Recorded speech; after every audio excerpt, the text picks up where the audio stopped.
Welcome to Flashpoints. I'm Jeff Pegues, joined by CBS News senior national security analyst Juan Zarate. Let's talk about this Iran deal. It's percolating, a lot of hearings on Capitol Hill. You were involved in some of these hearings. What is the latest on where that deal stands in Congress? Well, Congress is grappling with the specifics of what's called the JCPOA, the nuclear deal. They're looking at really two dimensions of this in advance of the September 17th deadline for them to vote yay or nay on the deal.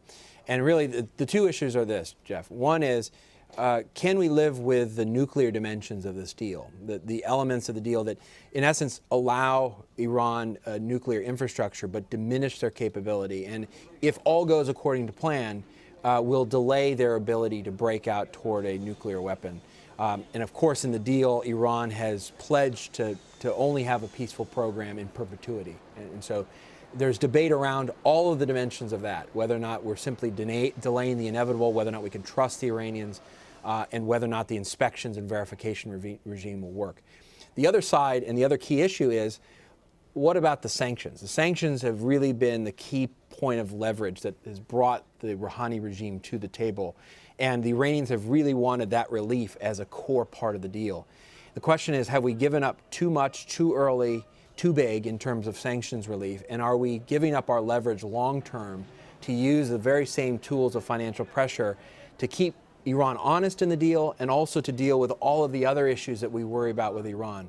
Terrorist financing, proliferation, support to Assad, human rights abuses, all of which have been subject of sanctions and all of which will have to be dealt with in the future. So those have been really the kernels of the debate, and you've seen various committees in Congress trying to grapple with those questions. And so when you testified and you were wearing your hat as of a former administration official, what was the main point that you were trying to convey?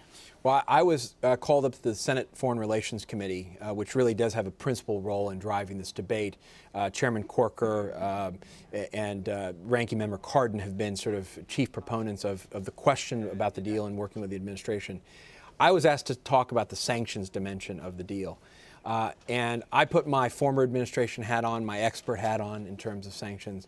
We've talked about this before. I've written a book on these issues called Treasury's War. And the point of my testimony was we've got to be very careful as to how we've structured the sanctions unwinding, in part because it does empower the regime and enriches it. That's understood. But it also potentially does fundamental damage to our ability to use these tools in the future.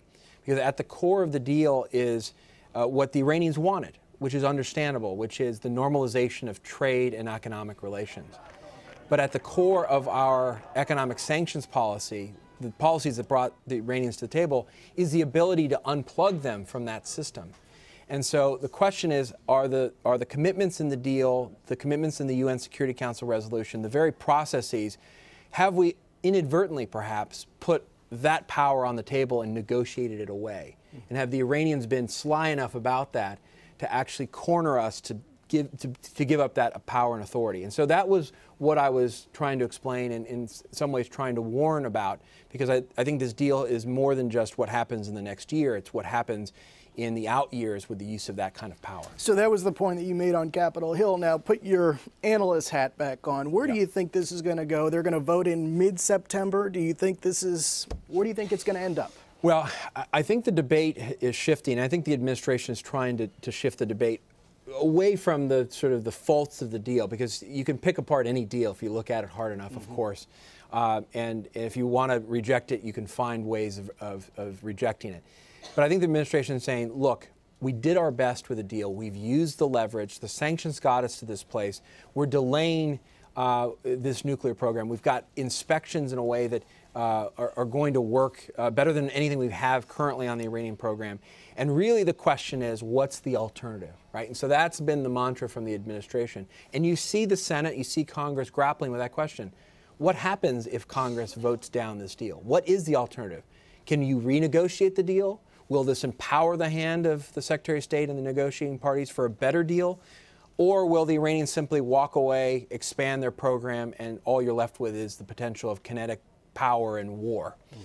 And I think ultimately that's going to be the kernel of the question that the Congress tries to answer in this up or down vote. In terms of the numbers, you would know better than I, but I think it will be a vote of no confidence in the deal. The vast majority will vote against it. The question will be, is it enough to override a veto from the president? And I have a question of, even if there is the numbers to override the veto, what does the president do? Because the president may decide to ignore it, may decide to move forward with elements of the deal. We've already put in place and in motion this UN Security Council resolution, which is sort of on its own track. And so really some interesting questions, even if you did have the numbers to override the veto, as to what happens next. Yeah, still a lot of questions outstanding, but one time frame to pay attention to, of course, is mid-September. That's right. Which is where this is going. For Juan, I'm Jeff, and that's Flashpoints.